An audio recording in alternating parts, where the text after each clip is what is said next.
वैसे तो अगस्त का महीना आते ही हमें अपनी स्वतंत्रता की वर्षगांठ मनाने की जो खुशी होती है वो शायद कोई और महसूस नहीं कर सकता। और 15 अगस्त हमारे लिए एक ऐसी डेट बनकर आती है जो शायद हर एक देशवासी के दिलों की धड़कन बनकर सामने आती है, क्योंकि वो हमारी आज़ादी की वर्षगांठ होती है। लेकिन आज़ादी की वर्षगांठ से ज़्यादा महत्वपूर्ण आज की डेट यानी 8 अगस्त है। आइए जानते हैं कि 8 अगस्त आज के दिन कैसे महत्वपूर्ण है। अंग्रेजों की गुलामी से आज़ाद कराने के लिए दूसरे विश्व युद्ध के दौरान 8 अगस्त 1942 को गांधी जी द्वारा भारत छोड़ो आंदोलन की शुरुआत की गई थी और इसके साथ अंग्रेजों को भारत छोड़ने के लिए मजबूर करने के लिए सामूहिक नागरिक अवज्ञा आंदोलन करो या मरो आरंभ करने का निर्णय लिया गया। इस आंदोलन से रेलवे स्टेशन, दूरभाष कार्यालय, सरकारी भवनों और अन्य स्थानों, राज्य निवेशों व अन्य बड़े बड़े जगहों पर हिंसा शुरू हो गई। इसमें तोड़ फोड़ की ढेर सारी घटनाएं हुई और सरकार ने हिंसा की इन गतिविधियों के लिए गांधी जी को उत्तरदायी ठहराया और आंदोलन के सभी प्रमुख नेताओं को गिरफ्तार कर जेल में डाल दिया। यह आंदोलन देश के राष्ट्रपिता महात्मा गांधी की ओर से चलाया जा रहा था।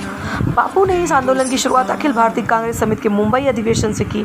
करो या मरो आंदोलन में गांधी और उनके समर्थकों ने स्पष्ट कर दिया कि वह युद्ध के अंतिम प्रयास का समर्थन तब तक नहीं देंगे जब तक कि भारत को आज़ादी ना दे दी जाए। उन्होंने स्पष्ट किया कि इस बार यह आंदोलन बंद नहीं होगा। उन्होंने सभी अंग्रेजों को यह चेतावनी दे दी कि वो अब ये आंदोलन कभी बंद नहीं करेंगे जब तक उन्हें आज़ादी ना मिल जाए। उन्होंने सभी कांग्रेसियों और भारतीयों को अहिंसा के साथ करो या मरो के जरिए अंतिम आज़ादी के लिए अनुशासन बनाए रखने को कहा। आंदोलन की शुरुआत होते ही अंग्रेजों ने गिरफ्तारियां शुरू कर दी। 8 अगस्त को आंदोलन शुरू हुआ और 9 अगस्त 1942 को दिन निकलने से पहले ही कांग्रेस वर्किंग कमेटी के सभी सदस्य गिरफ्तार हो चुके थे और कांग्रेस को गैरकानूनी संस्था भी घोषित कर दिया। यही नहीं, अंग्रेजों ने गांधी जी को अहमदनगर किले में नज़रबंद कर दिया। सरकारी आंकड़ों के अनुसार इस जन आंदोलन में 940 लोग मारे गए थे और 1630 लोग घायल हुए थे, जबकि 60,229 लोगों ने गिरफ्तारी दी थी।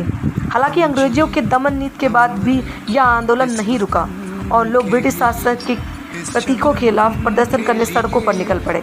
उन्होंने सरकारी इमारतों पर कांग्रेस के झंडे फहराना शुरू कर दिए।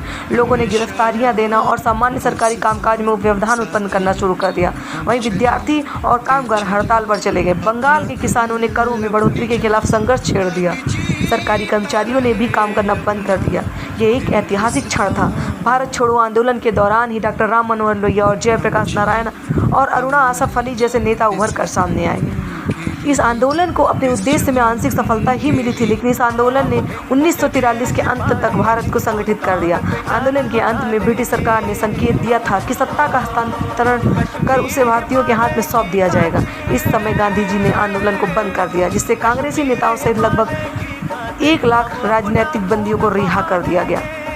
अगस्त क्रांति सन 1857 के पश्चात देश की आज़ादी के लिए चलाए जाने वाले सभी आंदोलनों में से 1942 का यह आंदोलन सबसे बड़ा और विशाल तीव्र आंदोलन साबित हुआ, जिसके कारण भारत में ब्रिटिश राज की नींव पूरी तरह से हिल गई। आंदोलन का ऐलान करते वक्त गांधी जी ने कहा था, मैंने कांग्रेस को बाजी पर लगा दिया है। यह जो लड़ाई छिड़ गई है वह एक सामूहिक लड़ाई है और ये एक आज़ादी की लड़ाई है।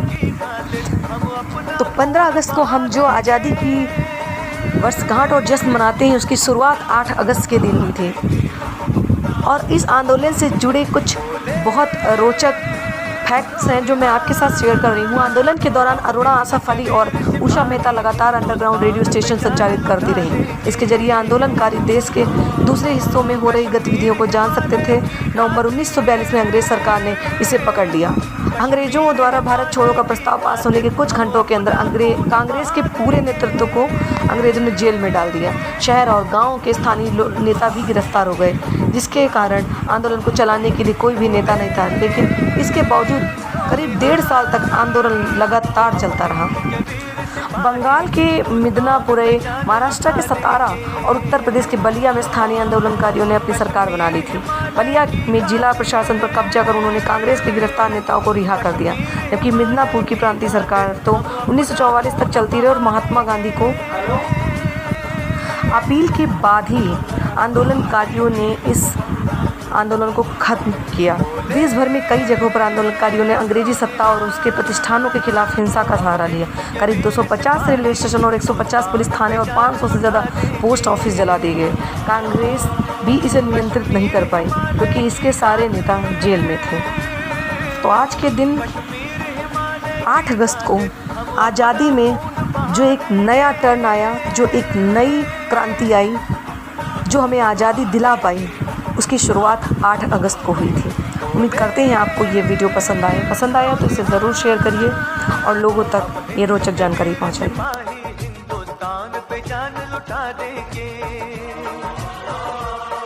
कश्मीर